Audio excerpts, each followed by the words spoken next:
Programme میں شامل ہونے کی، پروگرام میں بیٹھنے کی وسعت و حاصل ہوگی انشاءاللہ، اور جس قدر آپ توجہ سے دھیان۔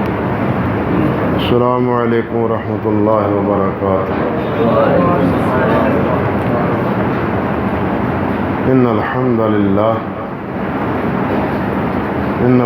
للہ رب العالمین، والصلاة والسلام على سید الانبیاء والمرسلین وعلى آلہ وصحبہ ومن تبعهم بإحسان إلی یوم الدین، وأشهد أن لا إله إلا الله وحده لا شريك له، وأشهد أن محمدا عبده ورسوله، أما بعد، أعوذ بالله السميع العليم من الشيطان الرجيم، من همزه ونفخه ونفثه، بسم الله الرحمن الرحيم، إن أول بيت وضع للناس للذي ببكة مباركا وهدى للعالمين، فيه آيات بينات مقام إبراهيم، ومن دخله كان آمنا، ولله على الناس حج البيت من استطاع إليه سبيلا، ومن كفر فإن الله غني عن العالمين۔ اللهم صل على محمد وعلى آل محمد كما صليت على إبراهيم وعلى آل إبراهيم إنك حميد مجيد۔ اللهم بارك على محمد وعلى آل محمد كما باركت على إبراهيم وعلى آل إبراهيم إنك حميد مجيد۔ رب اشرح لي صدري ويسر لي أمري واحلل عقدة من لساني يفقهوا قولي۔ اللهم انفعنا بما علمتنا وعلمنا ما ينفعنا وزدنا علما۔ اللهم إنا نعوذ بك من علم لا ينفع، ومن قلب لا يخشع، ومن نفس لا تشبع، ومن عين لا تدمع، ومن دعوات لا يستجاب لها۔ محترم معزز سامعین کرام، حج کا مہینہ یعنی ذوالقعدہ وہ شروع ہوا چاہتا ہے، اور اس سے پہلے شوال، ذیقعد اور ذی الحج یہ اشہر حرم شمار ہوتا، اشہر حج شمار ہوتے ہیں، حج کے مہینے، یعنی حج کا اگر احرام باندھنا ہے تو ان مہینوں میں باندھنا ہے، اس سے پہلے نہیں۔ عمرہ سالہ سال کر سکتا ہے، جب چاہے عمرے کا احرام باندھ سکتا ہے، لیکن حج کا احرام وہ ان 3 مہینوں میں باندھنا مشروع ہے۔ اس کو میقات زمانی کہتے ہیں اصطلاح میں، میقات زمانی۔ ایک میقات زمینی ہیں، علاقائی ہیں، اور ایک زمانی ہے، یعنی زمانے کے اعتبار سے وہ کون سے ایام ہیں جن میں حج کا احرام باندھنا ہے، اور دوسرا یہ ہے کہ حج کا احرام کہاں سے باندھنا ہے، وہ بعد میں بات کریں گے انشاءاللہ اللہ کی توفیق سے۔ تو اسی مناسبت سے مختلف مقامات پر یہ حج کی تربیت کے پروگرام منعقد ہوتے ہیں، اور حج کی سعادت حاصل کرنے والے خوش نصیب اس میں شامل ہو کے تربیت حج کا وہ سیکھتے ہیں، جانتے ہیں، اور سنت کے مطابق حج کرنے کی کوشش بھی کرتے ہیں۔ اللہ توفیق عطا فرمائے اور پھر اسے قبول بھی فرمائے۔ دیکھیے، حج اسی طرح ایک فریضہ ہے جس طرح کہ نماز فریضہ ہے، زکوٰۃ فریضہ ہے، روزے فریضہ ہیں، اسی طرح حج بھی فریضہ ہے۔ لیکن یہ اللہ رب العزت کی کرم نوازی ہے کہ حج کا فریضہ عمر میں ایک بار ہے۔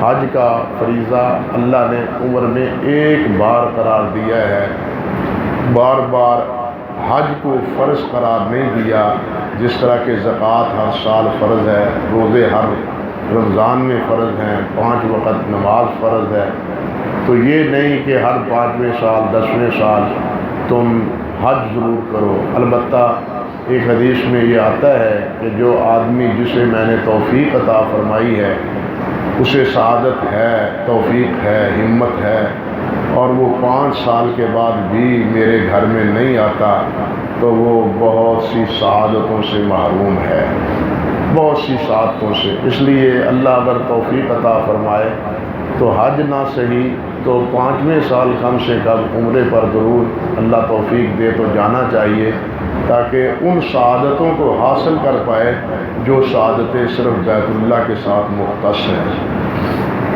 اللہ اکبر کبیرہ۔ حج کے لیے جو چیزیں ضروری ہیں وہاں سے ہم بات کی اور گفتگو کی ابتدا کرتے ہیں۔ حج کرنے کے لیے سب سے پہلے حج کی تیاری ہے، اور حج کی تیاری کے لیے سب سے اولین چیز یہ ہے کہ ہمیں حلال مال سے حج کرنا چاہیے، حرام سے اجتناب کرنا چاہیے، یہ بنیادی بات ہے اور اولین بات۔ حرام حلال کا اہتمام تو زندگی پوری میں ہونا چاہیے، ساری زندگی میں انسان کو حرام سے بچنا چاہیے اور حلال کا اہتمام کرنا چاہیے۔ نبی علیہ السلام نے فرمایا ان اللہ طیب ولا یقبل الا طیبا، کہ اللہ ذوالجلال والاکرام پاکیزہ ہیں، پاک ہیں اور پاک چیز کو ہی قبول فرماتے ہیں۔ ایک حدیث میں آتا بھی ہے، نبی علیہ السلام نے فرمایا کہ ایک آدمی وہ ہے جو سفر کرتا ہے، کیونکہ مسافر کی دعا بھی ان خوش نصیبوں میں سے ایک مسافر بھی ہے جس کی دعا اللہ تعالیٰ قبول فرماتے ہیں، اور یہ سفر تو بالخصوص حج کا سفر، تو یہ سفر میں بھی ہو اور پھر اللہ کے ہاں ہاتھ پھیلا پھیلا کے دعا بھی کرے۔ نبی علیہ السلام نے فرمایا کہ یہ دعا کرتا ہے لیکن اس کا کھانا حرام کا ہے، اس کا پینا حرام کا ہے، اس کا لباس حرام کا ہے، فَأَنَّا يُسْتَجَابُ لَهُ وَأَنَّا يُسْتَجَابُ لَهُ، تو اس کے لیے یہ قبول کیسے ہو، کیسے دعا قبول ہو؟ اس لیے حج کیسے قبول ہوگا، حج مبرور کیسے بنے گا اگر ہم نے حلال مال کے بجائے حرام مال کو اختیار کیا۔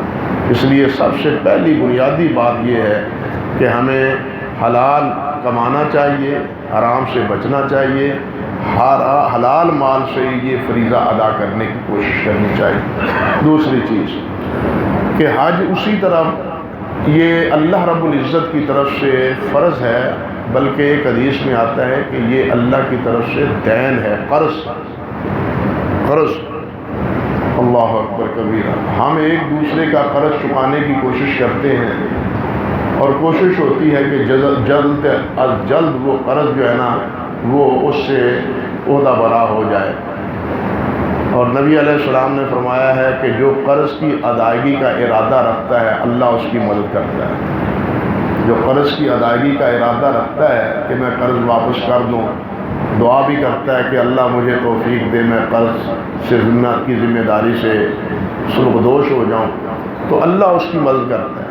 لیکن اگر نیت ہی خراب ہو، یہ نیت ہو کہ لینا ہے، دینے کی باری جب آئے گی دوں گا، تو پھر اللہ کی طرف سے توفیق نہیں ملتی، اللہ کی مدد شامل حال نہیں ہوتی۔ بالکل اسی طرح جو آدمی یہ ایک فرض بھی ہے، آپ نے اس کو فرض بھی فرمایا ہے، ان اللہ فرض علیکم الحج فحج، آپ نے فرمایا اللہ نے تم پر فرض کیا ہے حج کو، حج کرو، اور یہ بھی نبی علیہ السلام نے فرمایا کہ یہ اللہ کا دین ہے، قرض، فإن دین اللہ احق، اللہ کا دین زیادہ حقدار ہے کہ اس کی ادائیگی کی جائے۔ لوگوں کا قرضہ تو ہم دینے کی فکر کرتے ہیں، اللہ کا قرضہ یہ جو اللہ کی طرف سے ہے اس کی ادائیگی کی بھی فکر کرنی چاہیے۔ اسی لیے علماء نے یہ کہا ہے، فرمایا ہے کہ اس کو جلد ادا کرنے کی کوشش کرنی، تاخیر در تاریخ۔ ابھی یہ بیٹا شادی کرنے والا ہے، اس بیٹے کی شادی کرنی، یہ بیٹی کی شادی کرنی، ابھی یہ دکان، یہ کپڑا، یہ چیز خریدنی ہے، اس کے بعد جناب ہم کریں گے۔ سارے عللے تللے پورے کرنے کے بعد پھر جب حج کرتے ہیں، اب یہ بھی سوچیں پتہ نہیں ان ساری ذمہ داریوں سے سبکدوش ہونے کا موقع ملتا بھی ہے یا نہیں ملتا۔ انسان نے اللہ رب العزت سے یہ لکھوا رکھا ہے، اس کو علم ہے کہ کب موت آئے گی، کب وقت بلاوا آ جائے گا، انسان کسی کو پتہ نہیں۔ اس لیے اس فریضے کو، اس قرض کو جلد از جلد دینے اور ادا کرنے کی کوشش کرنی چاہیے۔ اللہ اکبر کبیرہ۔ اب اس کی ادائیگی کے لیے جو تیاری ہے اس کا اہتمام سب سے پہلے یہ ہے کہ ہمیں حلال مال سے اپنا لباس بنائیں، احرام کی 2 چادریں بنائیں، 2 چادریں احرام کے لیے۔ لیکن حج کے اسپرٹ میں بالخصوص یہ جو گرمیاں کا موسم ہے، اس گرمیوں کے موسم میں چاہیے یہ کہ آپ 2 احرام لیں، 2 چادریں نہیں، 2 احرام پورے لیں، یعنی 2 چادریں، اور وہ دونوں چادریں سلی ہوئی ہوں درمیان میں، جس کو ہم اپنی زبان میں پلی پائی ہوئی کہتے ہیں۔ اگر چھوٹا بر ہو، اب تو بڑے بر والی بھی چادریں میسر ہیں اللہ کے فضل و کرم سے، آج سے 20-30 سال پہلے یہ پوزیشن بڑے بر والی چادریں نہیں ملتی تھی، تو درمیان میں ان کو سلانا پڑتا تھا۔ تو یہ سلائی اس قسم کی درست ہے۔ جس قسم کے لباس کی ممانت ہے احرام کی صورت میں، وہ یہ قمیص ہے، یہ بنیان ہے، یہ شلوار ہے، پاجامہ ہے، سلا ہوا کپڑا، یہ پہننے کی ممانت ہے۔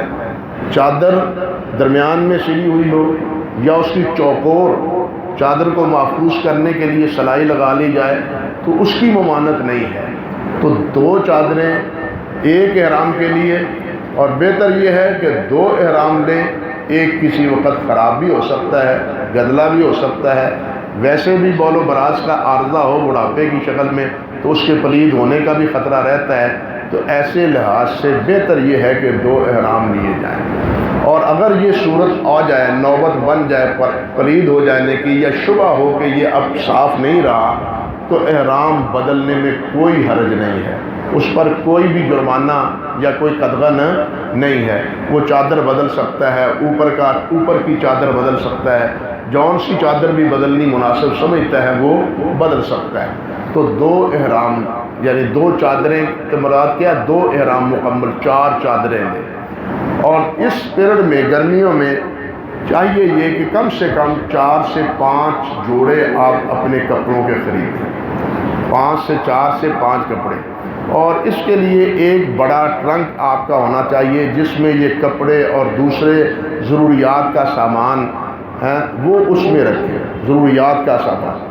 ایک ہینڈ بیگ آپ کے پاس ہونا چاہیے جو آپ کے کندھے پر یا ہاتھ پر ہو، لیکن اس میں ایک احتیاط یہ ہونی چاہیے کہ وہ ایئرپورٹ پر یا کسی اور جگہ پر اگر آپ وضو کرنے کے لیے، بول و براز کے لیے داخل ہوتے ہیں تو بسا اوقات یہ واقعہ ہوا ہے کہ کسی یعنی رکھنے والی جگہ پر، کلی پر، یا وہ پھٹی کے اوپر، یا جو بنائی گئی ہوتی ہے کوئی چیز رکھنے کے لیے، کپڑا رکھنے کے لیے، وہاں وہ رکھ لیتا ہے اور بول و براز سے فارغ ہو کے جلدی عادت کے مطابق باہر نکلتا ہے اور وہ سامان وہاں کا وہیں پڑا رہتا ہے۔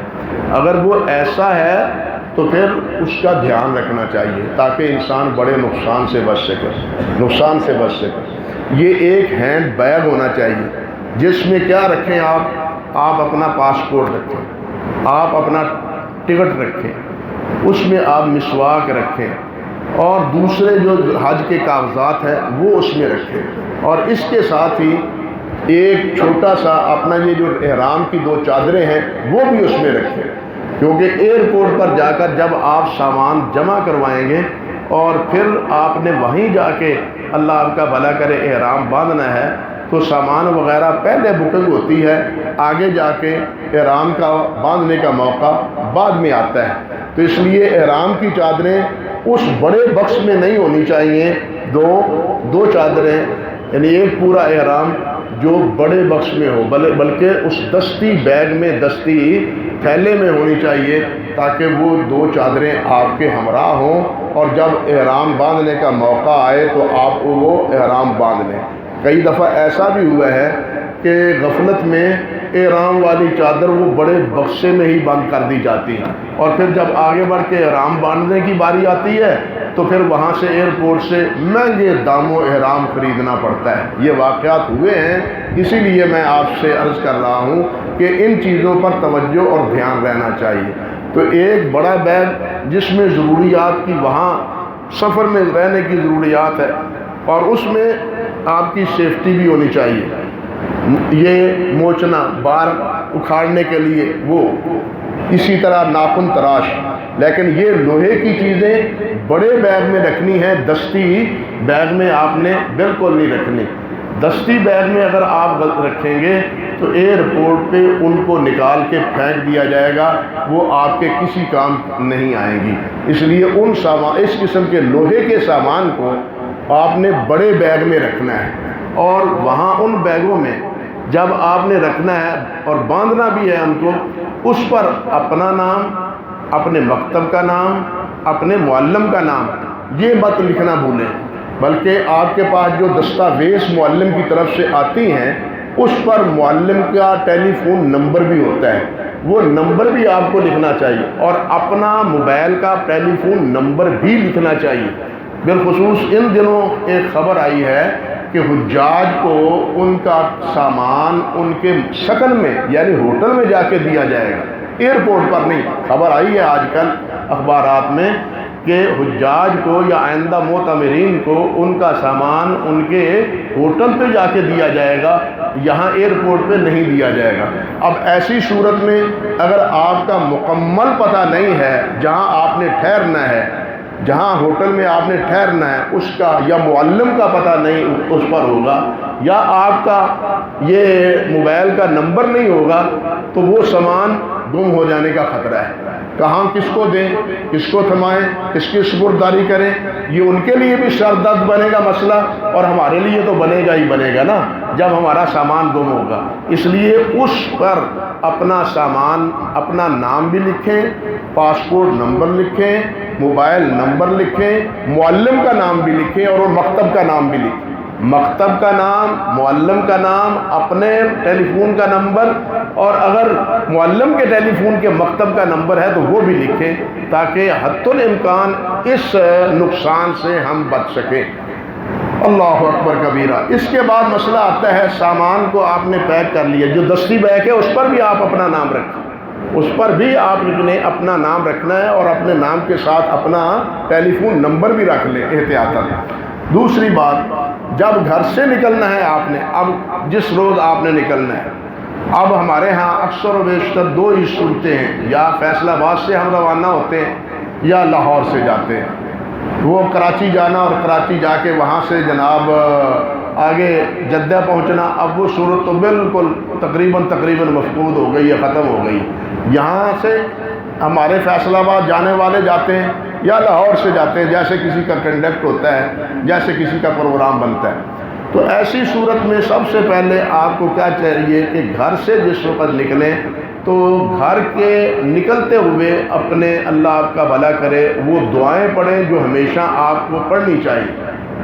وہ صرف حج کے لیے خاص نہیں ہے، جب بھی آپ گھر سے نکلیں، جب بھی گھر سے باہر نکلیں، آپ دکان پر آئیں، شہر سے باہر کسی جگہ جائیں، تو ان دعاؤں کو یاد کرنا چاہیے، اور وہ اس وقت بھی پڑھنی چاہیے اور اس مرحلے پر بھی پڑھنی چاہیے۔ بسم اللہ توکلت علی اللہ، لا حول ولا قوت الا باللہ۔ گھر سے نکلتے ہوئے بسم اللہ توکلت علی اللہ، لا حول ولا قوت الا باللہ، استودع اللہ دینکم و امانہ۔ وہ گھر کے افراد جو ہیں نا، وہ کیا کہیں، ان کو الوداعیت کریں، استودع اللہ دینک و امانتک و خواتیم اعمالک۔ اور یہ کیا کہے، استودع اللہ دینکم و امانتکم، کہ میں تمہیں اللہ کے سپرد کرتا ہوں، تمہیں اور تمہاری، الذی لا یضیع ودائعہ، کہ جس کے سپرد کی ہوئی امانتیں ضائع نہیں ہوتی، جس کے سپرد کی ہوئی امانتیں ضائع نہیں ہوتی، اس اللہ کے میں تمہیں سپرد کیے جا رہا ہوں۔ تو اس طرح گھر سے یہ دعائیں پڑھتے ہوئے گھر والوں کو بھی یہ دعا یاد کرنی چاہیے۔ ہم اس مسئلے میں بہت ہی غافل شعار واقع ہوئے، چھوٹے چھوٹے مسئلے ہوتے ہیں اور بڑے بابرکت ہوتے ہیں، ہم ان سے غفلت اختیار اور لاپرواہی اختیار کرتے ہیں۔ بلکہ بسا اوقات تو ہم اپنے اندر ایک گھٹن محسوس کرتے ہیں اس کو اپنانے میں۔ مثال کے طور پر نبی علیہ السلام نے ارشاد فرمایا ہے، جب تم گھر میں داخل ہو تو سب گھر والوں پر السلام علیکم ورحمۃ اللہ کہو، السلام علیکم ورحمۃ اللہ، سب اپنے گھر والے، کوئی گھر میں ہو نہ ہو، سویا ہوا ہو جاگ رہا ہو، ہمارے ذمہ داری ہے نبی علیہ السلام کے فرمانے کے مطابق کہ جب ہم گھر میں جائیں السلام علیکم ورحمۃ اللہ یہ کہیں۔ بیدار ہوگا کوئی تو جواب دے گا، سویا ہوا ہوگا تو وہ مکلف نہیں ہے، لیکن ہم خاموشی سے دروازہ کھلواتے ہیں یا کھولتے ہیں اور گھر میں داخل ہو جاتے ہیں۔ حالانکہ اس کی بڑی برکتیں ہیں، اس سے سلام گھر والوں کو سلامتی کی دعا کر دیتا ہے، اللہ کی طرف سے تمہارے اوپر سلامتی، تم خیر سے رہو، امن سے رہو، اطمینان سے رہو، یہ دعا دیتا ہے اپنے گھر والوں، لیکن ہم اکثر و بیشتر خاموشی سے گھر میں داخل ہو جاتے ہیں۔ تو اسی طرح گھر سے نکلتے ہوئے بھی یہ دعا پڑھنی چاہیے، بالخصوص سفر میں جاتے ہوئے جو گھر والے ہیں وہ ان کو دعا دیں، اور جو گھر سے جا رہا ہے، رخصت ہو رہا ہے، وہ گھر والوں کو دعا دے کہ میں تمہیں اس اللہ کے سپرد کیے جا رہا ہوں جس اللہ کو دی ہوئی ضمانت یا ذمہ وہ ضائع نہیں ہوتا، جس کی ذمہ داری میں کوئی چیز ضائع نہیں ہوتی۔ اب اس کے بعد آپ نے نکلنا ہے سواری پر۔ سواری پر بیٹھنے کی بھی نبی علیہ السلام نے دعا سکھائی ہے، وہ بھی دعا ہمیں یاد کرنی چاہیے۔ سواری پر بیٹھے تو پہلے الحمدللہ الحمدللہ الحمدللہ، پھر 3 دفعہ اللہ اکبر اللہ اکبر اللہ اکبر کہیں، پھر اس کے بعد اللہم انت الصاحب، اس کے بعد سبحان الذی سخر لنا ھذا وما كنا له مقرنین وانا الی ربنا لمنقلبون۔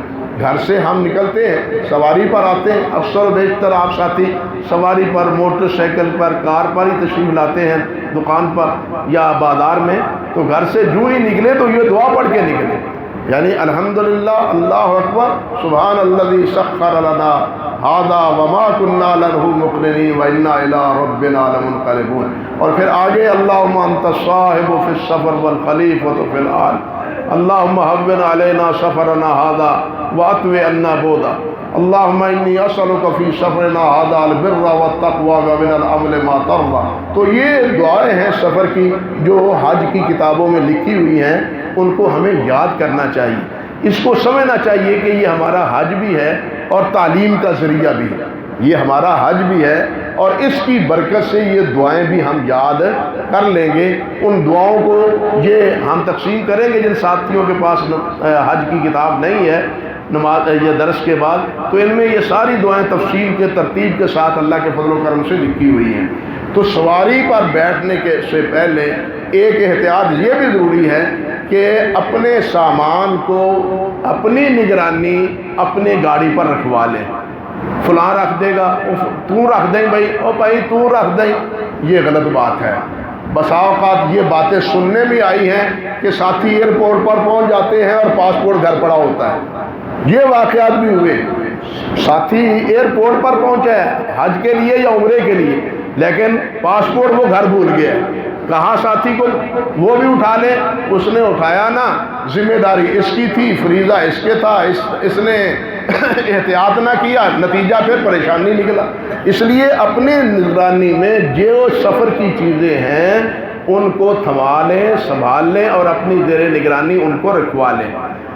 یہاں سے سامان رکھنے کے بعد اب آپ ایئرپورٹ کی طرف روانہ ہو رہے ہیں، اللہ کے فضل و کرم سے ایئرپورٹ پر پہنچے، سب سے پہلے آپ کا جناب مسئلہ بنے گا ٹکٹ کا، امیگریشن والوں کا، وہ آپ کے سامان کو چیک کریں گے، کوئی پریشانی کی بات نہیں، لیکن ایک مسئلہ ضرور ہے کہ کسی ایسے ساتھی کا کوئی سامان لے جانے کی کوشش نہ کریں جس سے آپ اچھی طرح آگاہ نہیں ہیں، جب تک اس کے خصائل آداب سے آپ باخبر نہیں ہیں اس وقت تک کسی کے سامان کو لے جانے کی نہ ادھر سے نہ ادھر سے کبھی کوشش نہ کریں۔ آج کے دور میں جو واقعات اکثر و بیشتر پیش آتے رہتے ہیں، دوستوں کے ذریعے، احباب کے ذریعے، پھر انسان پھنسنے والا پھنس جاتا ہے اور یہ پیچھے جناب ان کا مذاق اور ہنسی اڑاتا ہے۔ تو کسی کا سامان بھائی معذرت کسی اور ساتھی کو دے دیں، میرے پاس پہلے ہی بہت سامان ہے، میں نہیں لے جا سکتا، اچھے طریقے سے خوبصورت طریقے سے معذرت کر لیں، یہ بہتر ہے اگلی پریشانی سے۔ اس لیے کسی ایسے ساتھی کا سامان نہ لے جانے کی کوشش کریں جس کے بارے میں آپ کو اچھی طرح آگاہی حاصل نہیں ہے۔ اب امیگریشن والے آپ کا سامان چیک کریں گے کہ کہیں اس میں کوئی ایسی چیز تو نہیں جس کا داخلہ وہاں ممنوع ہے، تو اس کے بعد آپ کے سامان کو باندھ دیں گے، آپ سامان سنبھالیں گے، سامان لے کے آپ آگے اپنی ٹکٹ لیں گے، جا کے اپنا پاسپورٹ دیں گے، پاسپورٹ دینے کے بعد ٹکٹ دیں گے، اور وہ آپ کو کیا دے گا؟ بورڈنگ کارڈ دے گا۔ بورڈنگ کارڈ لے کے سامان آپ کا وہاں جمع ہو گیا ہے۔ اب یہاں صرف ایک ہی چیز آپ کے پاس ہے جو آپ کا دستی بیگ ہے، جس میں آپ کا ایک احرام ہے، مسواک ہے، جس میں باقی ضرورت کی چیزیں ہیں جو حج کے ساتھ آپ کے لیے لازم ضروری ہیں۔ یہ کارڈ وغیرہ جو معلم دیتے ہیں وہ آپ کے اس دستی بیگ میں ہونے چاہیے۔ تو اس بیگ کو لے کے اور بورڈنگ کارڈ کو لے کے آپ آگے بڑھیں گے۔ اسی بورڈنگ کارڈ کی بنیاد پر اب آپ کا آگے داخلہ ہے۔ اب پاسپورٹ کا مسئلہ آپ کا نہیں ہے، اب آپ کا مسئلہ ٹکٹ کا نہیں ہے، ان دونوں کو آپ سنبھال لیں۔ اب ایک ہی چیز ہے اور وہ ہے بورڈنگ کارڈ۔ اسی بنیاد پر آپ کو 2-3 مرحلے اور چیک کرنے پڑیں گے اور آپ کو گزرنا پڑے گا 2-3 مرحلوں سے۔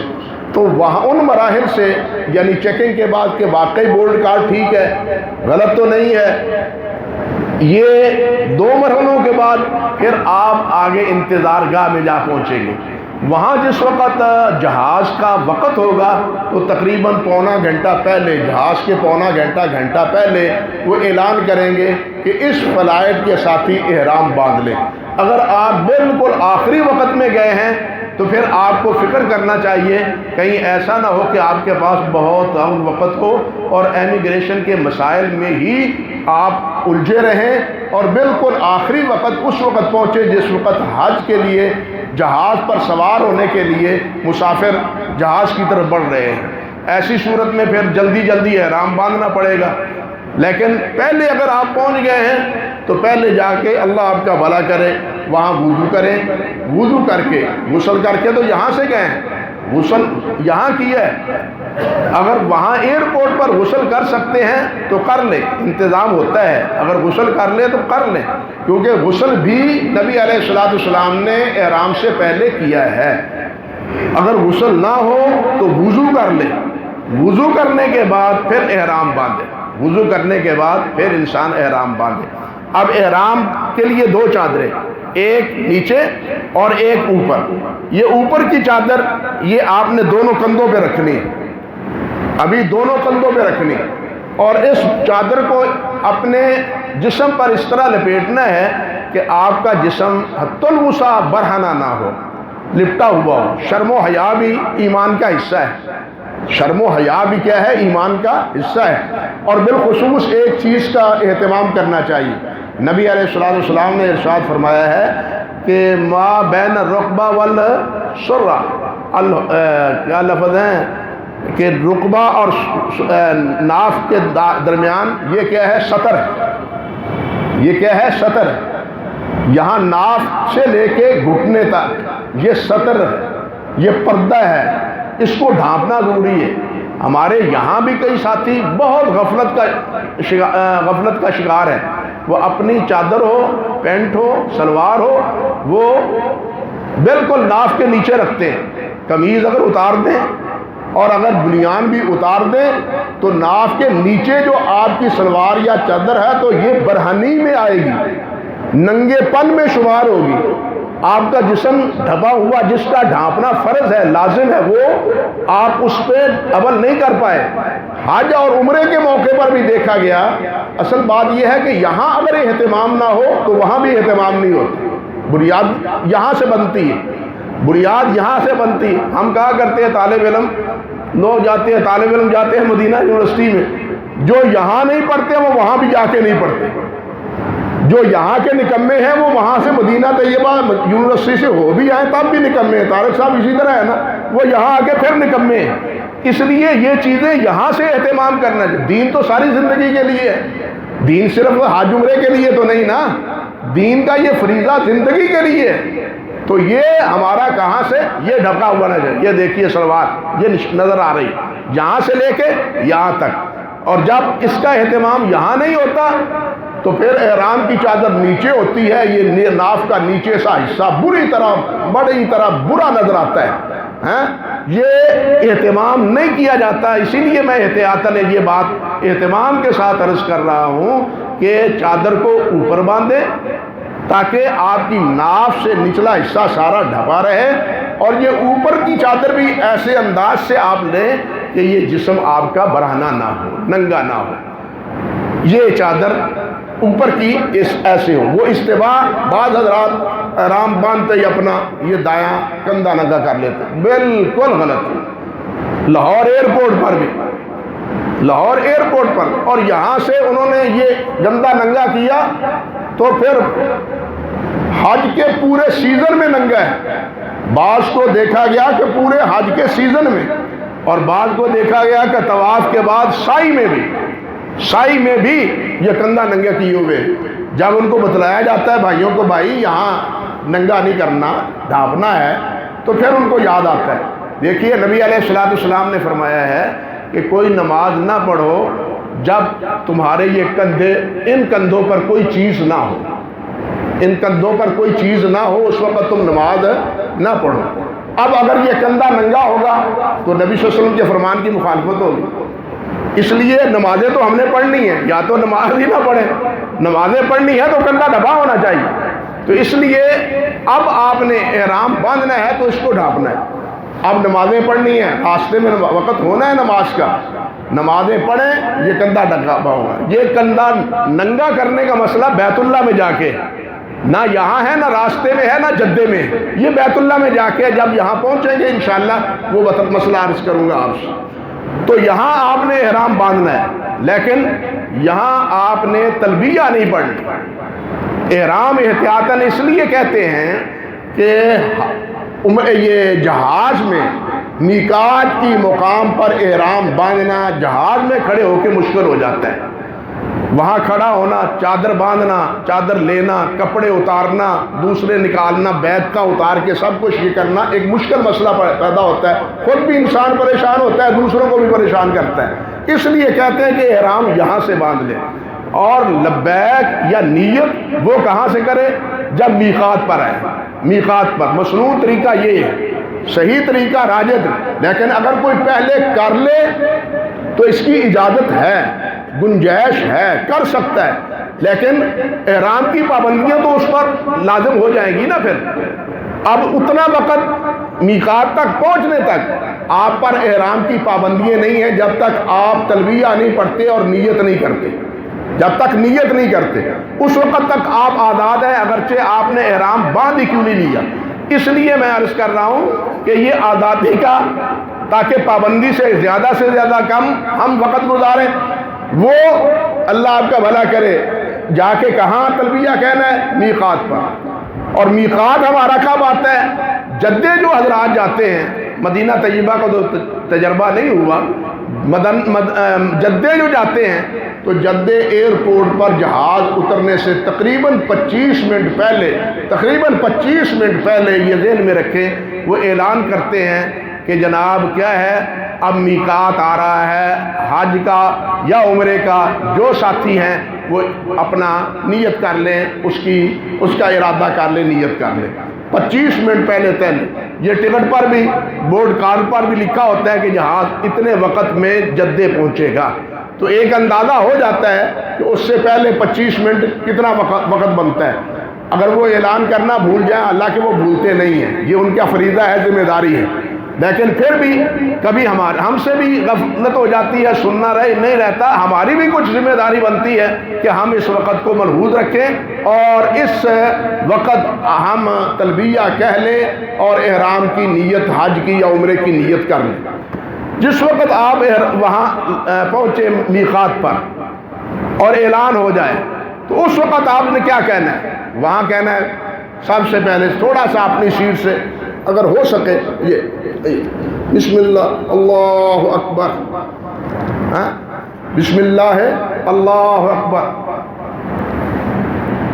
پہلے یہ کہنا ہے، اور ساتھ ہی یہ کیا ہے کہنا کہ حج کی نیت کی، اللہم لبیک بالعمرہ یا اللہم لبیک بالحج، دو چیزیں ہیں۔ ہم نے یہاں سے جانا ہے نا تو ہم پہلے عمرہ کرتے ہیں، صرف وہ ساتھی حج مفرد کر سکتے ہیں جو بالکل آخری فلائٹوں میں جاتے ہیں، یا قیران کرنے والے جو آخری فلائٹوں میں جاتے ہیں یعنی جہاز پر جاتے ہیں وہ کر سکتے ہیں۔ جو ابتدا میں یا آدھے وقت میں یا کہہ لیجئے ذی الحج تک پہلے جو ساتھی جاتے ہیں وہ تمتع کریں گے۔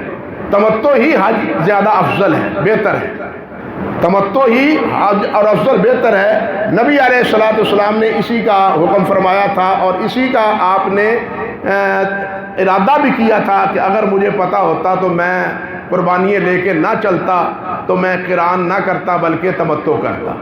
اس لیے علماء نے کہا ہے کہ افضل یہی ہے کہ اس میں پہلے عمرے کی نیت، اللہم لبیک بالعمرہ، اللہم لبیک بعمرہ، کوئی لفظ اللہم لبیک بالعمرہ یا اللہم لبیک بعمرہ، یہ ایک دفعہ ہی کافی ہے۔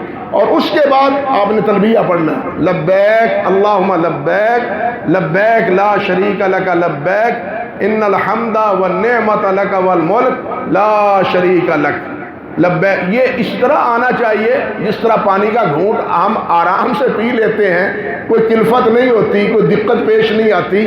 تلبیہ بھی ہماری زبان پر اسی طرح آنا چاہیے، یا جس طرح ہم لا الہ الا اللہ محمد رسول اللہ پڑھتے ہوئے کوئی دقت محسوس نہیں کرتے، تلبیہ بھی اسی طرح آنا چاہیے، تب ہی تلبیہ پڑھنے کا لطف بھی آئے گا۔ اور بہتر یہ ہے کہ تلبیہ کا معنی بھی سیکھیں، تلبیہ کا معنی ہمیں آنا چاہیے۔ لبیک ہم حاضر ہیں، اللہ ہم حاضر ہیں، لبیک اللہم لبیک، اے اللہ ہم حاضر ہیں، لا شریک لک لبیک، اللہ تیرا کوئی شریک نہیں، ہم حاضر ہیں، یعنی بار بار اللہ کے ہاں حاضری کا اقرار کر رہا ہے اور ساتھ اعتراف کرتا ہے کہ اللہ تیرا کوئی شریک نہیں۔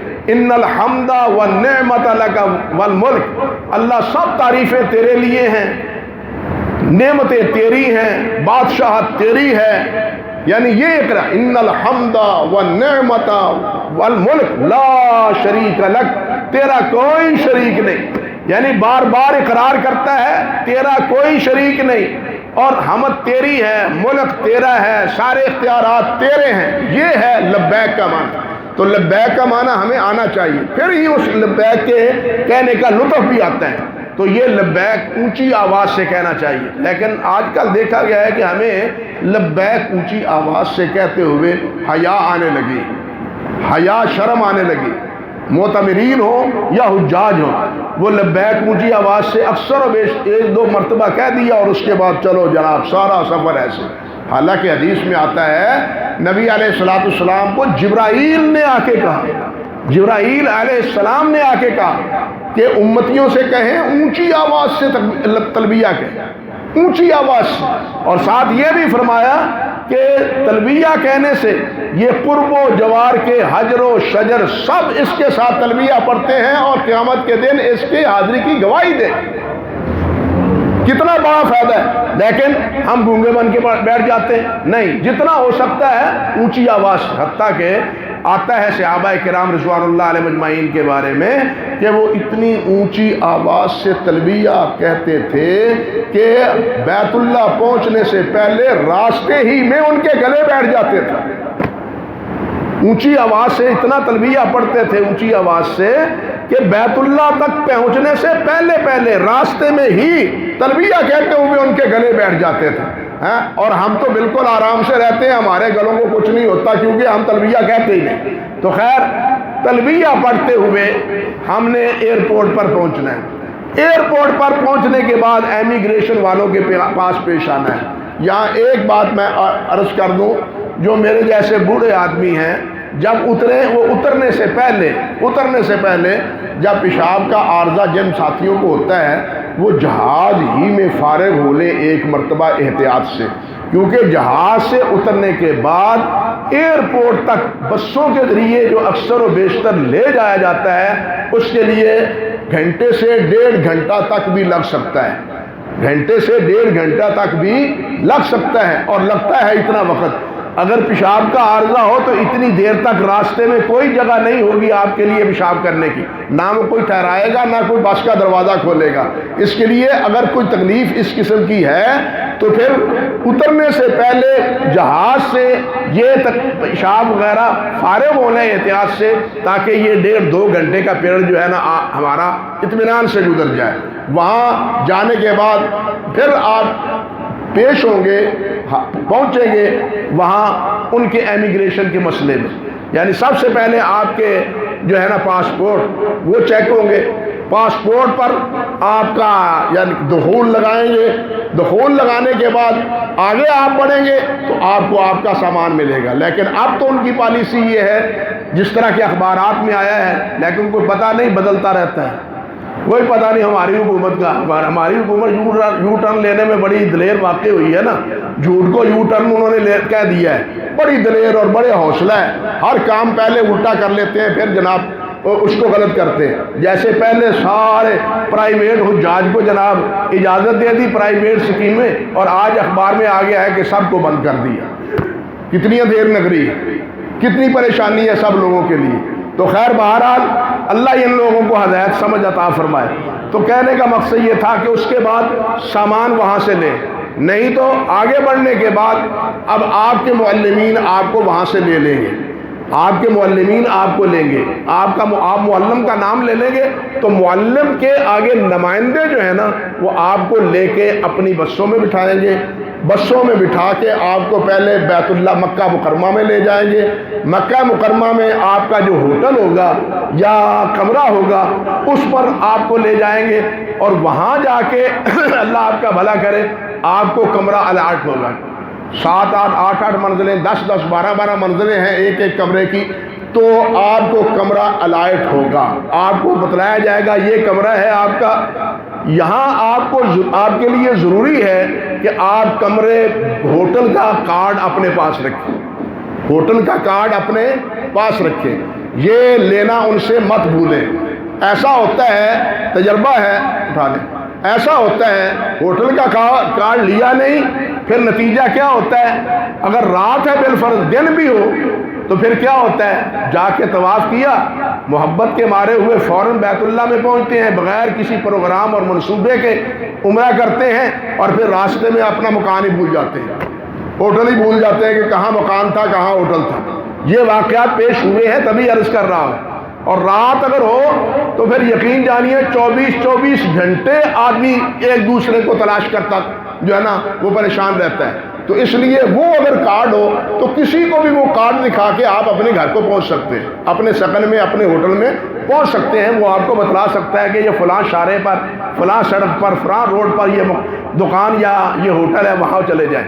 لیکن اگر آپ کے پاس وہ نشانی نہیں ہوگی، وہ کارڈ نہیں ہوگا، تو پھر آپ کسی جگہ بھی جانے کے مجاز نہیں ہوں گے سوائے پریشانی کے۔ اللہ ذوالجلال ہر قسم کی پریشانی سے یہاں بھی بچائے وہاں بھی بچائے، بالخصوص وہاں تو نہ زبان اپنی نہ وطن اپنا، تو ایسی صورت میں بڑی دقت پیش آتی ہے اور بڑی احتیاط کی ضرورت پیش ہوتی ہے۔ تو کارڈ ان سے لیں، کارڈ لینے کے بعد اگر آپ اکیلے ہیں فابہا، اگر آپ کے ہمراہ ساتھی ہیں، رفقا ہیں، زوجہ ہیں، بہن ہے، بیٹی ہے، یا اور دوسرے دوست احباب ہیں، تو آپ ان کے ہمراہ چلیں۔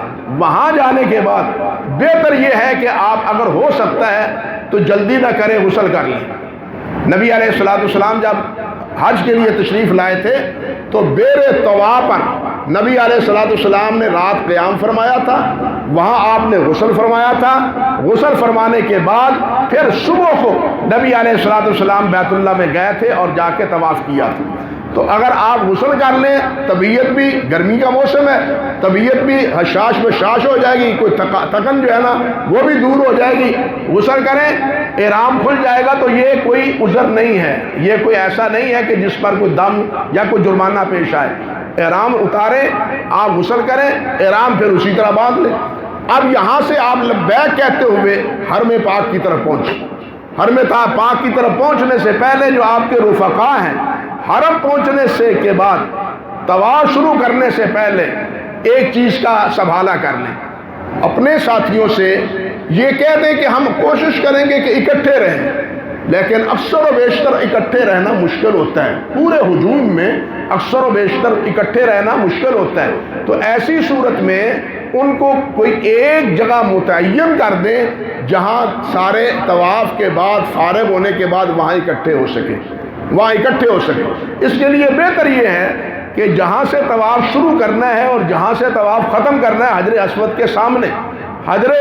کے سامنے جو عمارت ہو، پلر ہو، برآمدہ ہو، اس پر آپ جگہ متعین کر دیں، بھئی یہ حجر اسود ہے، یہاں سے ہم نے باہر نکلنا ہے، آگے صفا مروہ کی طرف جانا ہے، صفا کی طرف جانا ہے، تو اسی جانب یہاں آ کے ہم اکٹھے ہوں گے۔ دیکھا گیا ہے کہ جب یہ صورت نہیں ہوتی تو پھر وہاں طواف کے بعد بھی ساتھی ایک دوسرے کے انتظار میں بہت ہی وقت ضائع کر لیتے اور پریشانی بھی ہوتی ہے ایک دوسرے کو نہ ملنے کی نتیجے میں۔ تو خیر آپ وہاں بیت اللہ میں پہنچے، لبیک کہتے ہوئے بیت اللہ میں آپ نے داخل ہونا ہے۔ داخل ہونے کے بعد اگر نماز کا وقت ہے، اذان ہو چکی ہے، آپ نماز پڑھ سکتے ہیں۔ اگر آپ تھکے ہوئے ہیں، آرام کرنا ہے، بیٹھنا چاہتے ہیں تو 2 رکعت پڑھ کے بیٹھیں، 2 رکعتیں پڑھ کے بیٹھیں۔ اگر آپ حشاش بشاش ہیں، توانا ہے، ہمت ہے، شوق ہے، تو پھر اسی طرح آگے بڑھیں اور سیدھے کہاں پہنچے؟ حجر اسود پر، حجر اسود، وہاں جا کے آپ نے یہ اجتماع کرنا۔ اب یہاں آ کے بیت اللہ میں آ کے حجر اسود کے قریب پہنچ کے آپ نے یہ کندھا کیا کرنا ہے؟ ننگا کرنا ہے۔ اس کو اصطلاح میں حدیث شریف میں کیا کہا گیا ہے؟ استباء، ننگا کندھا کرنا ہے، دایاں کندھا۔ اور یہ کہاں کرنا ہے؟ بیت اللہ میں